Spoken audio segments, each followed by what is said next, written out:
Had a little more of that when we were in Pullman. Credit our guys for coming out, being focused, ready to play, concentrating. I didn't feel we were distracted at all. I thought we went out and played with a purpose, and consequently we were able to play well and get the win. Was the scout to try to limit everyone but Lacey? No, Lacey, he's a pretty good shooter. They really depend on him a lot. Like he scores 39 on Cal, he scores 36 on Colorado. They depend on him so much that if he gets it going, he can knock some down. But that's really what ended up happening. We did not want those other guys to beat us for sure. You mentioned that rebounding would be a big deal for this game, and then you get your two guards and career minutes and rebounding. Was it as simple as those guys just taking the scout, taking the game plan and executing?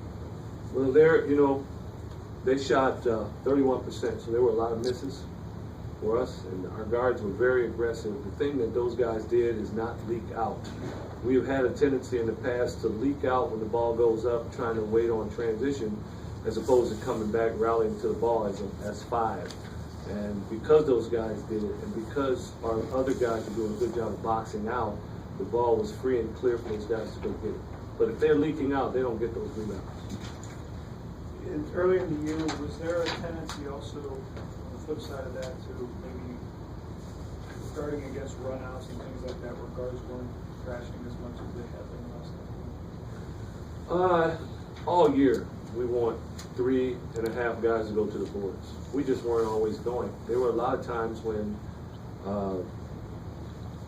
we started with 4 guards, and if one of those guards shot the ball, or if Paris Blackwell shot the ball, then we didn't have anyone on the boards. Now, with Desmond back and Sean playing more, we have more guys that one guard can go to the board consistently. Coach, you guys are playing this well. How much of that is Nigel? I mean, you always say, you're a freshman until a certain point in the season. He's no longer a freshman. No, he's not playing like a freshman, that's for sure. There's no doubt. Nigel plays a big part of what we're doing. You find yourself not wanting to take him out of the game because he manages the game so well. In these last 4 games, Andrew Andrews has played well also. I think right now at this point in the season, I think there are several guys are stepping up, playing at a higher level than they played earlier in the year, and I think it's helping us. We're not having one guy show up now and others. I think multiple guys are showing up on the same night. Can you talk a little bit about chemistry between Nigel and Andrew? Because you said that Andrew's playing really well too, and it just seems like they're meshing a little bit better. Is there something that you sat Andrew down for a little bit? Did it have anything to do with it, or what's caused that better chemistry between the two? I just think that at this point in the year, everyone, not just Nigel and Andrew, everyone is just focused on, okay, what are we supposed to do to be our best? That's it. And when that happens, there is potential for chemistry to be good and guys work in concert with one another at a higher level. Is there any fear that it's too late, or that there's still time now that you're playing? Well, we kind of can't think that way. We have to. I don't think we said one word about UCLA, and now we will. We're talking about Washington State, and we'll play UCLA and then go from there and see what happens. You talked about the confidence level heading towards UCLA now that this is in the rearview mirror.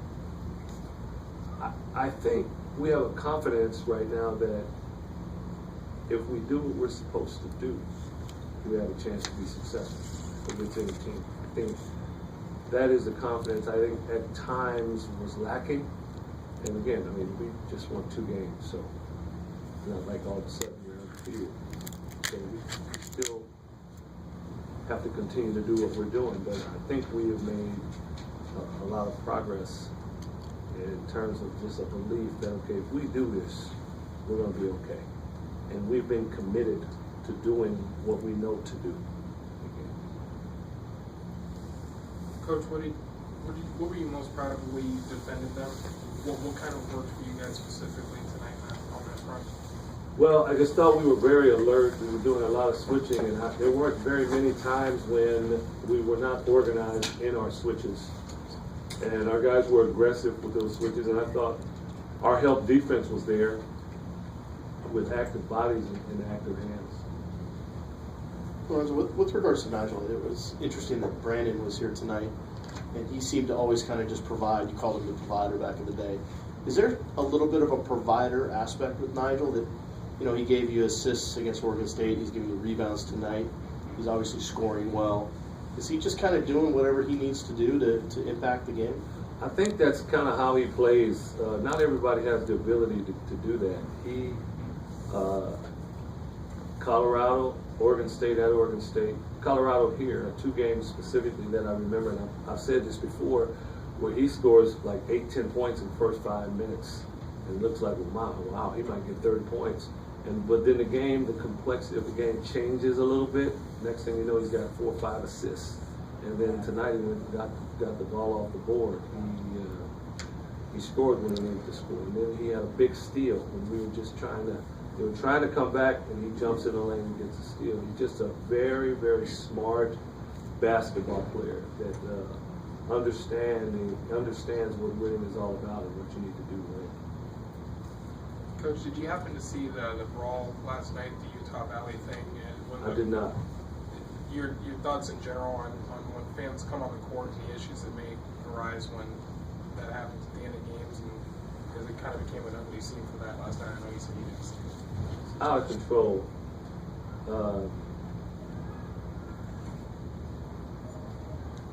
When players go up in the stands, they're out of line. When fans come on the court,